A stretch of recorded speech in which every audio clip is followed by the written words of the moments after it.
예수님께서 12사도를 택하시고 세우신 후에 평지에 서서 그들에게 말씀을 가르치셨습니다. 말씀을 전하셨습니다. 오늘 본문을 시작하는 20절 말씀을 보면 이렇게 말씀을 시작하고 있습니다. 예수께서 눈을 들어 제자들을 보시고 이르시되.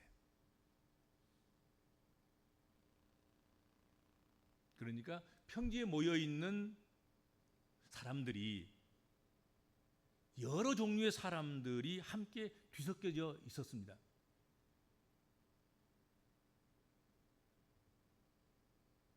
예수께서는 평지 설교를 그들 모두에게 듣는 것을 허용했습니다. 누구든지 듣는 거지요.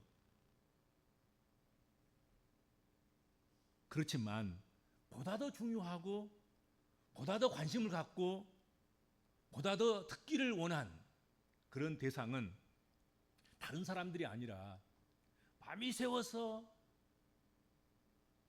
기도했던, 그리고 세웠던 그 사도들, 주님의 제자들, 그들이 주님의 말씀에 귀를 기울이기를 바랬고 또 그들이 듣기를 원하셨다 하는 것입니다. 예수께서 눈을 들어 제자들을 보시고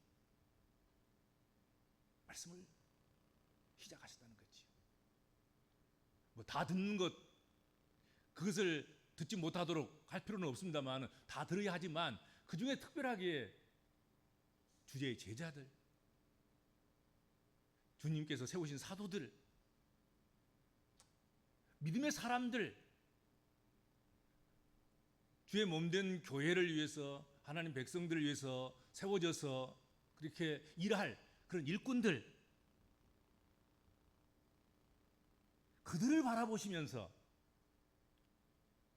말씀하셨다 하는 것이죠. 그러니까 누구든지 다 들어야 되겠습니다만은 특별히 사도들, 주의 제자들, 그리고 주의 일꾼들, 소명의식이 있고 사명의식을 가진 사람들, 그런 사람들은 오늘 하나님의 말씀을 허투루 들으시면 안 될 것입니다. 깊이 있게 들으셔야 되고, 그냥 문서에 기록되어 있는 그런 말씀으로 우리가 들을 것이 아니고 살아 꿈틀거리면서 내 가슴에 박혀서 나를 부르시는, 내게 말씀하시는, 내게 요구하시고 부탁하시고 그런 말씀으로 우리가 받아야 될 것이다 하는 것이죠. 예수께서 눈을 들어 제자들을 보시면서 간절히 바라보시면서, 다른 사람은 몰라도 너희들은 이 말씀을 꼭 들어야 된다, 꼭 이해해야 된다, 꼭 가슴에 담고 품고 나아가서 그렇게 살아가야 한다 하고 말씀하신 거지요. 예수님께서는 눈을 들어 제자들을 보시고 이르시되, 어떤 제자, 어떤 사도, 어떤 하나님의 자녀가, 일꾼이 하나님으로부터 복을 받는가, 어떤 제자가 복이 있는가, 그것을 주님의 시각으로 정확하게 말씀해 주시고 계신다 하는 것입니다. 가난한 자, 줄인 자, 우는 자, 핍박을 받는 자, 그가 복이 있다, 그렇게 말씀하셨습니다. 예수 당시나 성서시대에나 2000년이 지난 지금이나 가난한 자, 줄인 자, 우는 자, 핍박을 받는 자, 누가 그들을 복이 있다고 하겠습니까? 누구라도 이런 사람들을 보면 참 복덩어리가 없는 사람이구나 하고 생각할 것입니다. 또 그렇게 이야기할 것입니다. 가난한 자를 보고 복덩어리가 없어, 복이 없어, 줄인 자를 보고 먹을 복도 없느냐, 우는 자를 보고 핍박을 받는 자를 보고 복이 없다 그러지 복이 있다고 하겠습니까? 그런데 우리가 가지고 있는 이 생각과 이 상식과 정반대로 예수님은 말씀을 하셨습니다. 우리가 가진 복의 개념을 완전히 전복시키시고 깨뜨리시고 뒤집어 엎어 놓으셨습니다. 오늘 저녁은 그것을 차례대로 살펴볼 것입니다. 첫째로, 가난한 자는 복이 있나니, 그렇게 주께서 평지 설교를 하신 거예요. 평지에서 모여드는 사람들과 특별히 제자들을 바라보시면서 이르시되 가난한 자가 복이 있단다 하고 말씀하신 거지요. 왜 주님께서는 가난한 자라야 복이 있고 가난한 자가 복이 있다 그렇게 하셨습니까? 예수께서는 가난한 자가 복이 있는 이유를 오늘 본문 말씀을 통해서 말씀하고 있습니다. 하나님 나라가 너희 것임이라. 그래서 가난한 자가 복이 있다는 거예요. 예수님은 여기서 물질의 빈곤을 강조하시지 않으셨습니다. 그 오해하면 안 됩니다. 가난하다 그러니까 물질로 빈곤한 사람들이 복이 있는 거구나, 예수님 사랑을 받는 거구나, 그런 생각을 할 수 있으나 그렇지 않다는 거지요. 가난한 것을 미화시키고 그것을 조장하시는 것, 그것이 주님이 말씀하신 것이냐? 아닌 거지요. 그것이 기독교입니까? 그것이 기독교가 아닙니다. 기독교는 빈곤을 복으로 여기는 그런 종교는 아니지요.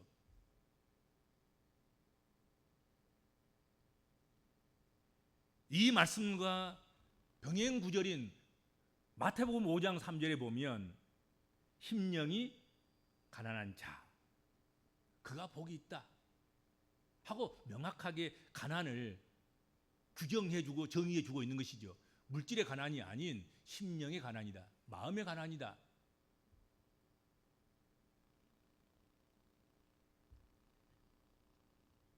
예수님께서 말씀하신 가난한 자는 세상에 썩어질 물질적 풍요에 마음을 빼앗기지 않고 오직 썩지 아니할 하나님 나라만을 바라보며 살아가는 그런 영적인 사람들, 마음이 청결하고 마음이 겸손하고 마음이 온유한 그런 사람들을 가리켜서 복이 있다 그렇게 말씀한 것입니다.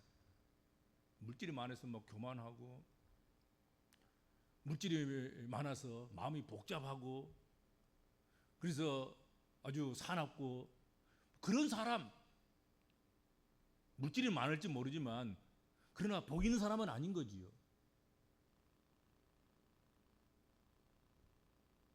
아무리 세상에서 가진 것이 많아도 마음이 가난하여서 하나님을 갈망하고 의지하고 산다면 그런 복의 사람으로 규정되어질 수 있을 것이다. 그러니까 물질이 아무리 많아도 가난한 자는 될 수 있는 거지요. 어떤 가난한 사람? 마음이 청빈한 사람, 마음이 겸손한 사람, 마음이 온유한 사람이 될 수 있는 것이죠. 근데 어떤 사람은 정말로 물질이 하나도 없으면서도 오히려 마음에 도끼를 품고 살기를 가지고 탐욕스럽게 증오의 감정을 쌓아가면서 살아가는 그런 사람들도 있을 거란 말이죠. 그러나 그렇게 가난할지라도 그 마음이 그렇게 복잡하고 살기를 띠고 도끼를 품고 증오를 쌓아가는 그런 사람이라고 한다면 그는 아무리 물질로 가난해도 하나님의 자비를 얻기가 쉽지 않을 것이다. 그를 복 있는 사람이라 그렇게 인쳐주지는 않을 것이다 하는 것이죠. 그래서 여기서 가난이라는 그건 바로 마음의 가난인 거지요. 마음이 간절하고 겸손하고 온유하고 착한 심령으로 그렇게 살아가는 그런 사람을 일컬어서 그가 복이 있다, 그렇게 말씀하신 것이다 하는 것이죠. 두 번째로 복이 있나니 했던 사람은 다른 사람들이 아니라 줄인 사람이들이다. 오늘 성경 말씀합니다. 줄인 자는 복이 있나니, 그렇게 말씀했습니다. 왜 줄인 자가 복이 있다고 하셨습니까? 배고픈데, 배를 채우지 못했는데, 배를 채우지 못해서 힘을 낼 수가 없는데, 그런 사람을 과연 주께서 복이 있다 그렇게 하신 것인가? 그렇지 않다는 거지요. 앞서 나눈 가난한 자의 의미와 그 맥이 일맥상통합니다. 다른 말씀이 아니죠. 이 말씀 또한 마태복음 5장 6절에서 의에 줄이고 목마른 자는 복이 있나니, 그 말씀에서 더욱 확실하고 명확하게 굶주림, 배고픔, 그것이 무엇을 의미하는 것인가, 그것을 알려주고 있는 것이죠.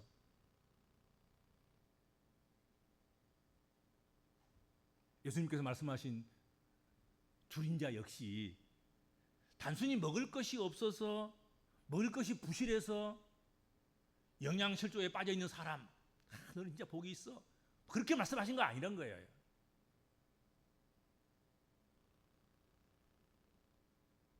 육체적인 굶주림 때문에 겪는 배고픔, 그 자체를 말하고 있는 것이 아닌 것이다 하는 것이죠. 일용할 양식이 없어서 줄인 자가 어찌 주님 모시기에 복이 있다 말할 수 있는 그런 대상이 되겠습니까?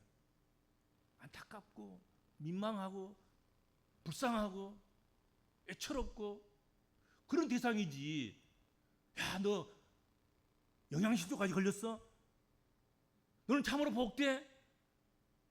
주께서 그렇게 말씀하셨겠냔 말이죠. 전혀 아니다, 전혀 아니다. 여기서 굶주린 상태, 배고픔의 상태는 아주 영적으로 갈급함을 말하는 것이다, 이거지.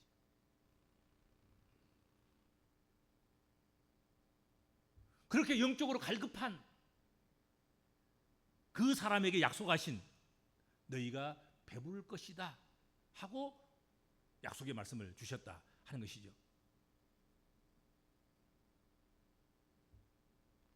하나님으로만 채워지는 영적인 만족감, 배부름, 그것을 보상으로 약속하고 계신다 하는 것입니다.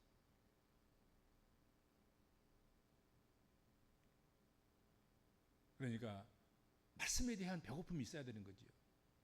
하나님 은혜에 대한 갈증, 갈망, 목마름, 이것이 있어야 되는 것이죠.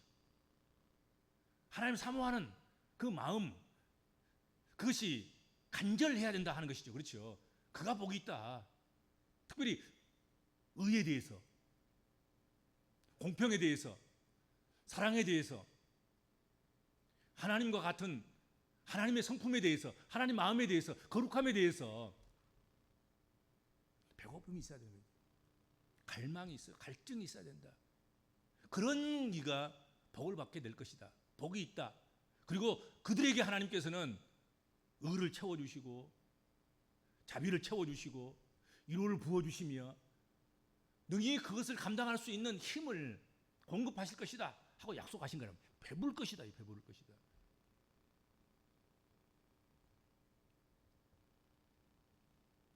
그리고 세 번째로 우는 자는 복이 있나니 그랬습니다. 또 우는 자가 복이 있다. 너희가 웃게 될 것이다. 왜 우는 자가 복이 있다고 하십니까?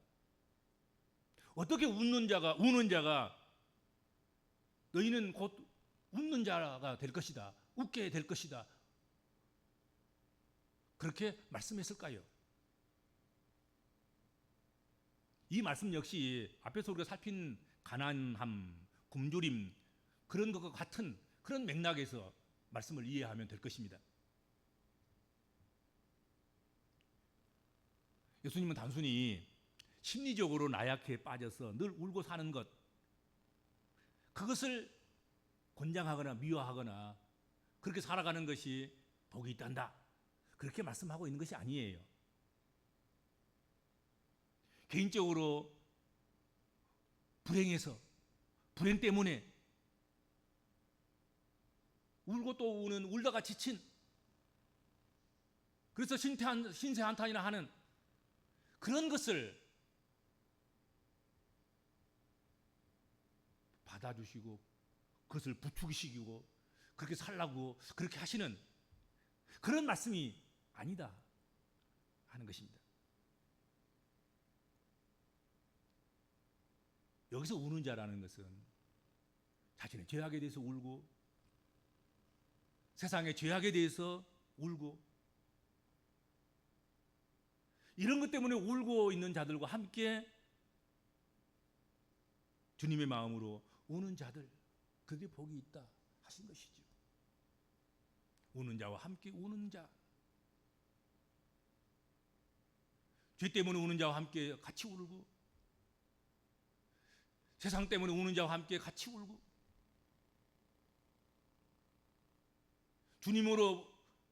주님의 마음으로 우는 자들과 함께 같이 우는, 당연히 본인도 그것을 위해서 울어야겠지만 함께 우는 자들과 함께 울 수 있는 그런 사람이 복이 있다, 그렇게 말씀하고 있는 것이죠.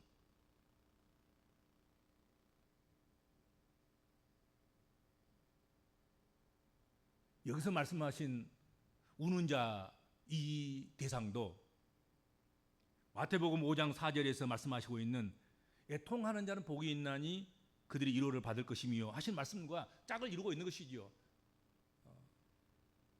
같은 내용이고 같은 말씀인 거죠. 우리가 울어야 할 대상은 자기를 자아가면서 우는 것도 아니고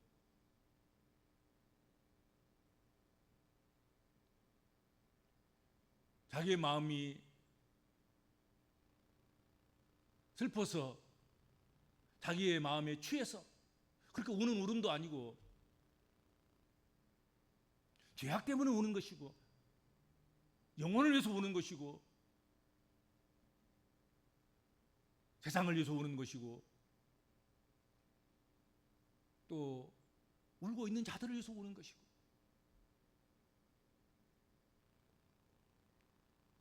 주님의 몸된 교회와 지역사회와 나라 민족을 위해서 우는 것이고 불의를 보고 우는 것이고 그런 것들을 안타깝게 여기면서 우는 것이고 그렇게 우는 자들, 그들이 복이 있다 하신 것입니다. 하나님께서 이렇게 우는 자들에게 위로를 주시며 웃게 해주신다, 웃게 해주실 것이다 하고 분명하게 언약을 하시고 약속을 하신 것입니다.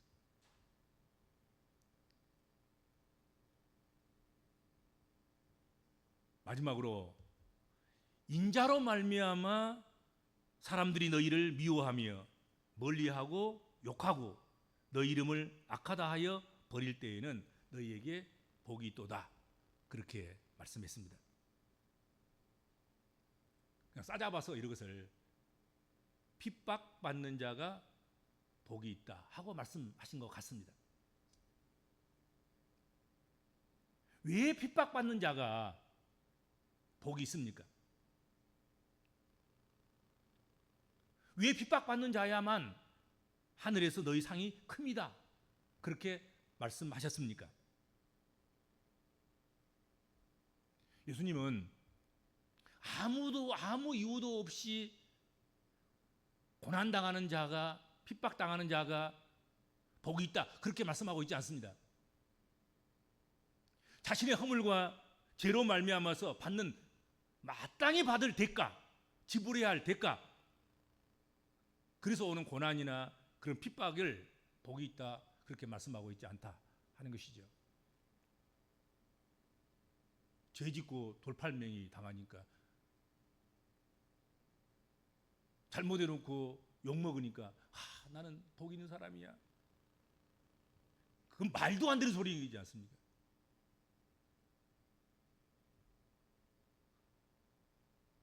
오늘 본문에서 핍박을 받는 자가 복이 있는데 조건이 하나 붙어 있습니다. 그게 뭡니까? 인자로 말미암아, 인자로 말미암아, 주님으로 말미암아, 주의 복음으로 말미암아, 주의 몸된 교회 주께서 세우시려고 하시는 확장시키시라는 하시는 그 하나님 나라, 그로 말미암아 핍박받는 자, 그로 말미암아 환난 당한 자, 그가 복이 있다, 그렇게 말씀했습니다.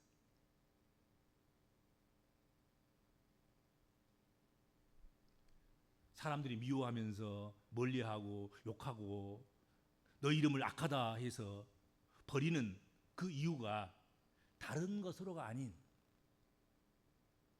인자로 말미암아 된 것이어야 한다. 이게 규정되다, 한정되어 있단 말이죠. 이것을 위해서 핍박을 받아야 되는 것이죠. 이것 때문에 욕먹고 내침을 당하고 미움을 당하고 고통을 당하고 환난을 당하는 그가 복이 있는 것이죠. 성격이 나빠서 욕먹은 사람 복이 있지 않아요. 생활의 규범이 제대로 잡혀있지 않아서 그래서 욕을 먹는 그런 사람, 습관이 잘못돼서 성품이 좋지 않아서 생활이 그릇돼서 정직하지 못해서 의롭지 못해서 할 일을 감당하지 못해서 자기의 몫을 자기가 지키지 못해서 오는 그런 욕이나 그런 핍박이나 그런 환난은 복이 있다고 말씀하고 있지 않다 하는 것이죠. 인자로 말미암아, 주님으로 말미암아서 주님과 관계되어져 있는 그런 문제를 인해서 주님과 관계된 그런 일들로 생겨지고 만들어진 그런 것들 때문에 핍박을 당할 때, 환난을 당할 때 복이 있다 하는 것이죠. 죄악을 저지르고 이리저리 쫓겨다니고 욕을 먹고 버림을 당한다면 무슨 복이 있으며 무슨 상이 그에게 주어지겠습니까? 그 복이 있는 게 아니죠. 화가 있는 거지요. 상이 주어질 것이 아니라 그런 자들에게 벌이 주어질 것입니다. 그렇지 않겠습니까? 결코 그들에게는 상이 없는 것 아니겠습니까?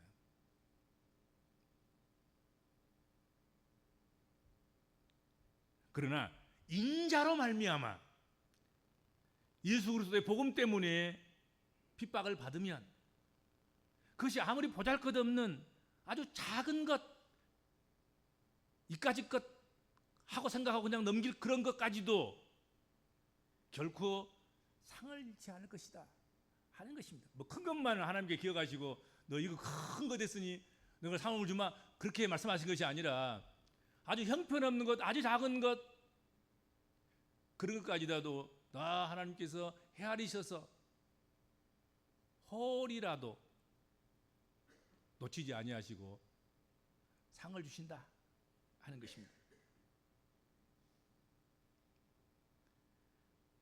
그런 상에 대해서 한번 볼까요? 마태복음 10장 40절 41절입니다.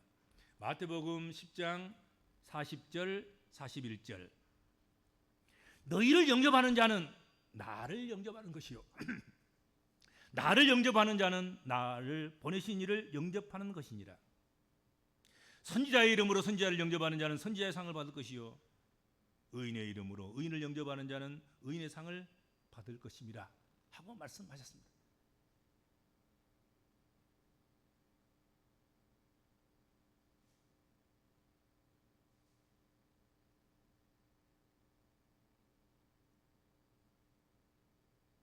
주님을 영접하듯이 영접하면 사람을 영접했지만 주님을 영접하는 것처럼 상을 받게 될 것이다. 선지자에게 물 한 그릇 떠준 것도 하나님께서는 그것을 잊어버리지 아니하시고 선지자의 상을 받게 될 것이다.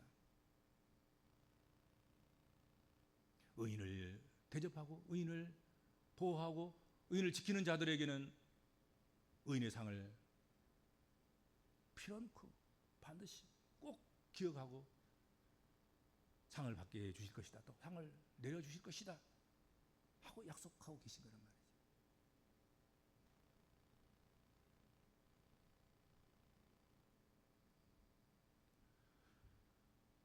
주로 말미암아 복음으로 인해서 믿음을 지키고 믿음으로 살아가기 위해서 우리가 가난하고 줄이고 눈물을 흘리고 또 억울한 일이 있다면 핍박을 만난다면 그것은 화가 아니라 도리어 복이 있다 하신 것입니다. 하나님이 부하게 하시고 배부르게 하시며 웃게 하시며 상을 주실 것입니다.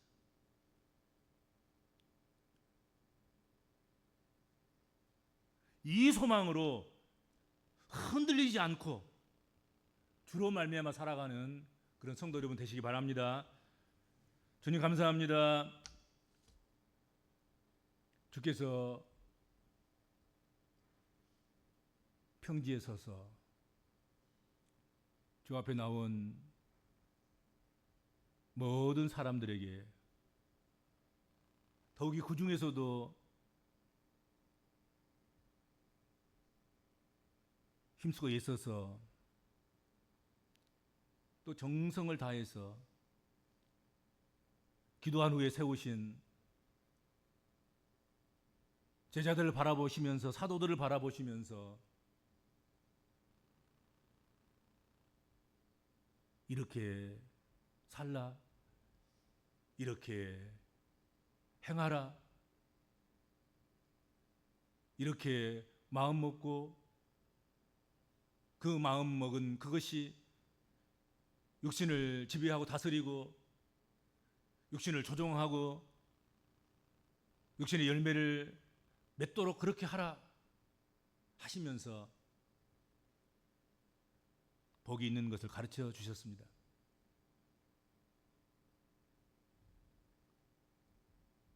주님, 그것은 그때 그 사람들, 그 제자들, 그 사도들, 그 일꾼들에게만 주신 말씀이 아니라 오늘 말씀 앞에 서서 그 말씀을 묵상하고 있는 오늘 우리들에게 주신 하나님의 말씀인 줄로 믿습니다. 그 말씀을 마음판에 깊이 새기고 주님이 복이 있다고 말씀하신 그 말씀을 따라서 순종하며 살게 하여 주시고 그렇게 순종하며 살아감으로 말미암아서 우리가 복 있는 사람으로 세워지고 주께서 약속하신 대로 우리가 하나님으로부터 복을 받고 은혜를 받는 그런 믿음의 권속들이 되도록 인도하시고 함께하여 주옵소서. 예수님의 이름으로 간절히 기도하옵나이다. 아멘.